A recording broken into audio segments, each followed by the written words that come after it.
Dia sexto ano, vamos iniciar nossa aula. Hoje é dia 26, segunda-feira. Espero que você esteja aí bem animado, bem animada para iniciar essa semana bem. Porque, na verdade, todos os dias são dias para nós aprendermos, aprendermos algo diferente. Vamos iniciar nossa aula fazendo a correção da atividade da aula anterior. Então, aqui na questão número 1, o tipo de frase empregado aqui, olhem, a mulher era muito educada. É a frase declarativa, porque essa frase, ela tem o objetivo de veicular uma informação, E essa frase declarativa, ela pode ser observada nesse exemplo, A optativa é aquela frase que a gente expressa um desejo, enquanto a imperativa é a frase que a gente expressa um pedido, uma ordem. Na atividade número 2, era para você classificar a frase. Tomara que você ganhe muitos presentes. E aqui, olha, optativa. Esse desejo, quando a gente diz tomara, que aconteça algo, é porque estamos, na verdade, desejosos de que aquilo aconteça. Então, frase optativa. Bom, quando assistimos a uma partida de futebol, de acordo com cada um desses exemplos aqui, a única opção que você poderia marcar, que representa a linguagem verbal, seria a letra C. Narração, quer dizer, o narrador, o locutor está narrando, falando, detalhando ali os acontecimentos na partida de futebol. Então, a linguagem verbal é isso, é a fala. Ou então, a representação escrita, dessa fala. O uso de palavra. Para que a gente tenha linguagem verbal, é preciso haver, uso de palavras. Então, letra C. Na questão seguinte, questão número 4, a língua falada se diferencia, da língua escrita. Cada uma delas tem suas características específicas. Então, a língua falada é mais espontânea e imediata. A língua falada é a palavra sonora, enquanto a língua escrita é mais elaborada, evita a improvisação e também ganha em permanência, porque ela fica ali registrada, num livro, num caderno, em algum lugar. Ela sendo escrita, ela fica ali, impressa em algum lugar. Na questão número 5, a menina diz: nossa, ele fala tudo errado. Então, nesse momento, a gente consegue perceber que na tirinha ocorreu o preconceito linguístico. O que é o preconceito linguístico? Você deveria conceituar, explicar o que é. É a discriminação ou preconceito acerca de uma língua ou de uma variante. E, geralmente, esse preconceito linguístico ocorre quando uma pessoa qualquer não utiliza a forma de falar obedecendo às regras gramaticais. E aí o outro faz essa comparação e acaba de forma preconceituosa discriminando a forma de alguém falar. Então, a isso chamamos preconceito linguístico. Hoje a nossa aula será também uma revisão, para você fixar bastante, tirar possíveis dúvidas sobre conteúdos importantes. Então, a gente vai aqui para fonemas. Lembrando, fonemas são sons que utilizamos para falar. Então, na verdade, a nossa fala, né? Ela é o que chamamos de fonemas. E os fonemas podem ser orais, né? A classificação dos fonemas pode ser orais. Aqui a gente tem, né, uma bola. Quando pronunciamos bola, observamos o seguinte: o ar sai apenas pela boca, bola. Então dizemos que temos aí fonemas orais, bola. Enquanto os fonemas nasais têm outra característica. No momento em que falamos, né, ao pronunciarmos, o ar sai pela boca e também pelas fossas nasais. Um pouco pelo nariz também, né? Então, chamamos fonemas nasais. Aqui nós temos uma ponte, né? E se a gente for reparar a pronúncia, né? Ponte.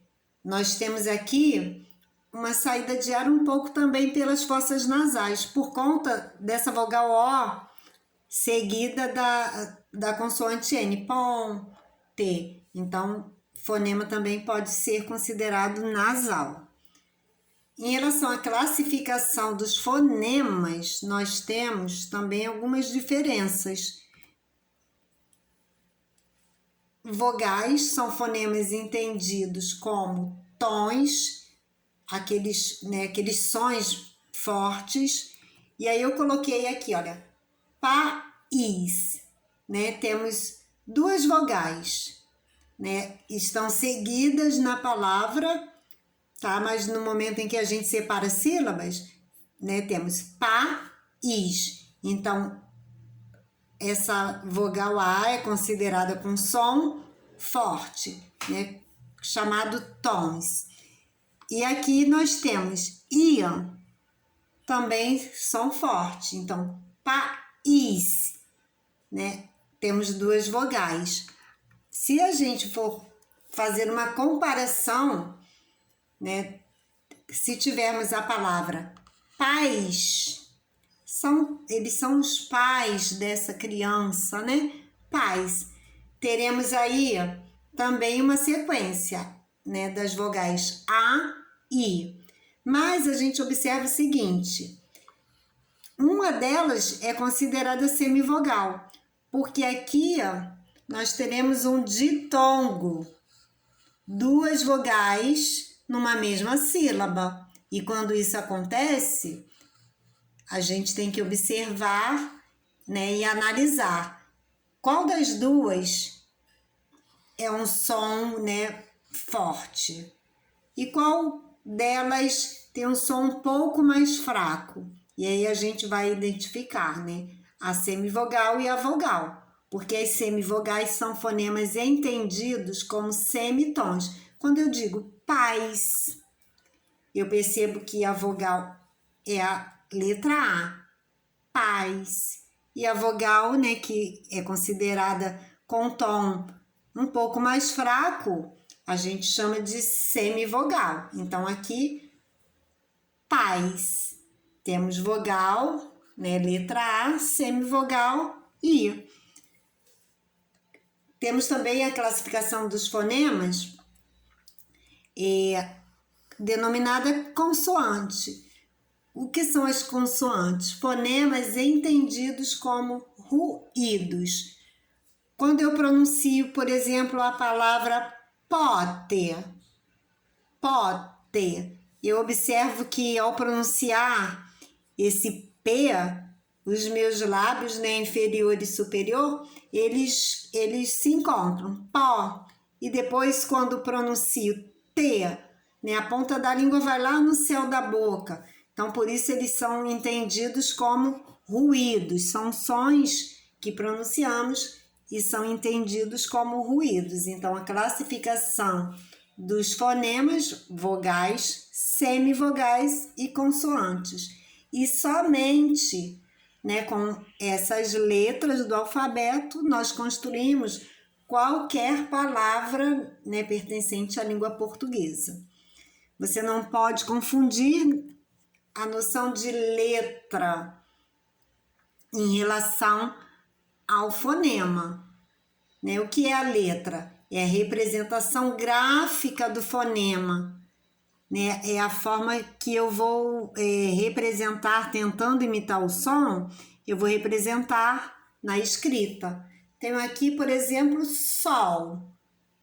E aí eu, né, observo esse astro, né? Ele tem um nome, porque os homens precisam nomear todas as coisas, né? Tudo que existe tem um nome. Então, sol. A representação gráfica, né, fica dessa forma. A escrita, né, da palavra sol. Então, aqui eu tenho a representação escrita, representação gráfica desse, né, desse som que eu produzi, sol. Então, aqui na escrita eu digo que tenho letras, né, as letras S, O e L. Não podemos também confundir aqui, olha, o conceito sílaba. O que é a sílaba? Fonema ou grupo de fonemas que produzimos em um só impulso de voz. Temos, por exemplo, aqui, né, um objeto, caneta. Então, a cada emissão de voz, a cada emissão, a cada impulso de voz, eu vou definindo as sílabas. Então, tá. Ok? Tenho aí, né, chamadas sílabas, que são diferentes, né, dos conceitos anteriores, tanto letra quanto fonema. Outro assunto importante, dígrafos, né? Lembrando que são os dígrafos, duas letras que representam apenas um fonema. Então, quando eu digo, por exemplo, pássaro, né? Vejo o animal e aí já conheço o nome e digo pássaro. Eu vou observar o seguinte, né? No som desses dois S's aqui, olha, eu conto apenas um som, mas na hora de tentar imitar esse som na escrita, eu escrevo com dois S's. Então, na grafia, são duas letras, mas na fala, né, no som, eu pronuncio apenas como se fosse um único S, pássaro. Então, aqui, se eu tivesse que contar, eu contaria 1, 2, 3, 4, 5, 6, 7 letras. No entanto, 6 fonemas, porque esses dois S's representam um único som. Por exemplo, na palavra tinta, tinta, eu escrevo dessa forma. 1, 2, 3, 4, 5 letras. Mas na pronúncia, eu tenho aqui, olha, nessa vogal I seguida da consoante N, apenas um som, tinha. Esse I sai somente a vogal, né? Como se eu estivesse nasalizando esse som, como se saísse um pouco pelo nariz, tinha. Então, esse N aqui eu não pronuncio. Tenho duas letras, um único som. Então, por isso eu vou contar 1, 2, 3, 4. 4 fonemas e 5 letras. E aí, né, a essas duas letras que representam apenas um som, um fonema, dá-se o nome de dígrafo, ok? Temos aqui, né, os dígrafos consonantais, quando temos duas letras com som de consoante, e os dígrafos vocálicos, que são as vogais seguidas das consoantes N ou M. E aí terão sempre esses sons, né? In, an, en. Já os encontros consonantais são agrupamentos de duas ou mais consoantes sem vogal intermediária. Temos, né, as consoantes seguidas em uma palavra.